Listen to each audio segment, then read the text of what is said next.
Khopoli police ठाण्याच्या कार्यक्षेत्रातील मुळगाव येथील मेसेस इनोव्हास्टिंग टेक्नॉलॉजीज इंडिया लिमिटेड कंपनीचे व्हाईस प्रेसिडेंट यांना त्यांच्या मोबाईलवर अज्ञात व्यक्तीने फेडेक्स कुरिअरमध्ये काही संशयित वस्तू असल्याचा बहाणा करून सायबर व नार्कोटिक्स डिपार्टमेंट मुंबई येथील वरिष्ठ तपास पोलीस अधिकारी असल्याची बतावणी करून तुमच्या कंपनीच्या कुरिअरमध्ये LSD या अंमली पदार्थांच्या 70 ट्रिप्स मिळाल्या आहेत। त्या रॅकेटमधील आंतरराष्ट्रीय डीलर पकडले असून त्यांच्या व्यवहारात झालेल्या $8.6 मिलियन ट्रान्झॅक्शनपैकी काही ट्रान्झॅक्शन किंवा व्यवहार तुमच्या बँक खात्यावरून व ईमेलच्या आधारे झाल्याचे सांगितले।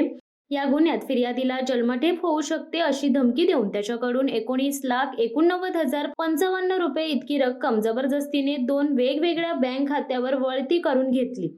आपली फसवणूक झाल्याचे लक्षात आल्यावर फिर्यादी यांनी खोपोली पोलीस ठाण्यात धाव घेतली। दिलेल्या तक्रारीनुसार भारतीय दंड विधान कलम 388, 420, 419, 384, 465, 468, 471, 484, 120 ब प्रमाणे गुन्हा दाखल केला। गुन्ह्याचे गांभीर्य लक्षात घेऊन खोपोली पोलीस स्टेशनचे वरिष्ठ पोलीस निरीक्षक शीतल राऊत यांनी तपास पथकाचे प्रमुख अभिजित वरांबळे व अंमलदार यांच्या मदतीने तपास सुरू केला।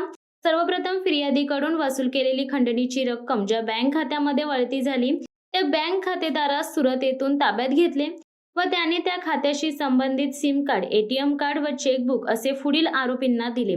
त्या आरोपींचा छडा लावून सुरत, गांधीनगर व अहमदाबाद या ठिकाणी मुख्य सूत्रधारासहित एकूण 6 आरोपींना ताब्यात घेण्यात पोलिसांना यश आले आहे। राज संजयभाई कापडी, वय वर्ष 30, राहणार सुरत। केविन मुकेशभाई वडोदोरिया, वय वर्ष 23, राहणार सुरत। परेश जीवनभाई पटेल, वय वर्ष 42, राहणार गुजरात। प्रतीक कमलाकर घाणेकर, वय वर्ष 25, राहणार विरार। शिवम अल्पेश कुमार जोशी, वय वर्ष 24, राहणार गुजरात। पार्थकुमार कन्नूभाई पटेल, वय वर्ष 26, राहणार गुजरात अशी अटक आरोपींची नावे आहेत। या तपासामध्ये फिर्यादीकडून उकळलेल्या रकमेपैकी एकूण 9,97,000 रुपये जप्त करण्यात आले असून एकूण 21,59,000 रुपये किमतीची गुन्ह्यात वापरलेली क्रेटा कार व एकूण 16 मोबाईल असा मुद्देमाल हस्तगत करण्यात आला आहे। दरम्यान पोलीस अधीक्षक सोमनाथ घारगे यांनी जनतेला आवाहन केले आहे की अशा भूलथापा व धमकी स्वरूपात फोन आल्यास त्याला बळी न पडता व न घाबरता तात्काळ जवळच्या पोलीस ठाण्याशी संपर्क साधावा।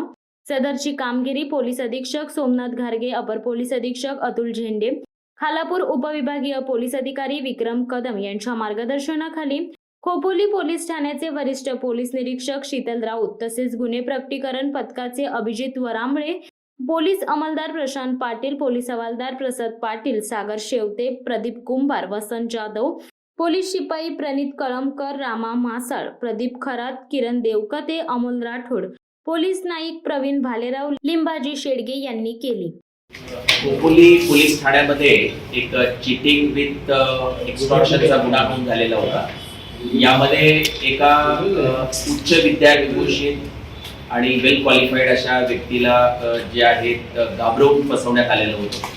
यामध्ये असं वाचवण्यात आलेलं होतं की फेडेक्सवरती तुमचं पार्सल आलेलं आहे आणि त्याच्यामध्ये नार्कोटिक्स सबस्टन्स मिळालेला आहे आणि आता तुम्हाला तुमच्यावरती गुन्हे नोंद झालेले आहेत आणि तुम्हाला आता जन्मठेप होणार, अशा पद्धतीनं भीती दाखवून त्यांच्याकडून साधारणतः 20 लाख रुपयाची रक्कम जी आहे ती ऑनलाईन ट्रान्सफर करून घेतलेली होती। यामध्ये नार्कोटिक्सचे ऑफिसर्स आहेत असं वाचवण्यात आलेलं होतं आणि खरं वाटावं म्हणून त्यांचे काही आय कार्ड्स वगैरे पण शेअर केलेले होते की जे डुप्लिकेट होते। त्यानंतर खोपोली पोलिसांनी तपास केला आणि 6 आरोपींना आतापर्यंत अटक केलेली आहे। बरेचसे मोबाईल्स त्यांच्याकडून सिम कार्ड्स रिकव्हर केलेले आहेत आणि आतापर्यंत 9.5 लाखापेक्षा जास्त रक्कम जी आहे तर ती रिकव्हर केलेली आहे। शिवसत्ता टाइम्ससाठी खलील सुर्वे, खोपोली। दे धडक बेधडक वृत्त देणाऱ्या आपल्या शिवसत्ता टाइम्स न्यूज चॅनलला लाल बटन दाबून सबस्क्राईब करा आणि बेल आयकॉनला क्लिक करायला विसरू नका।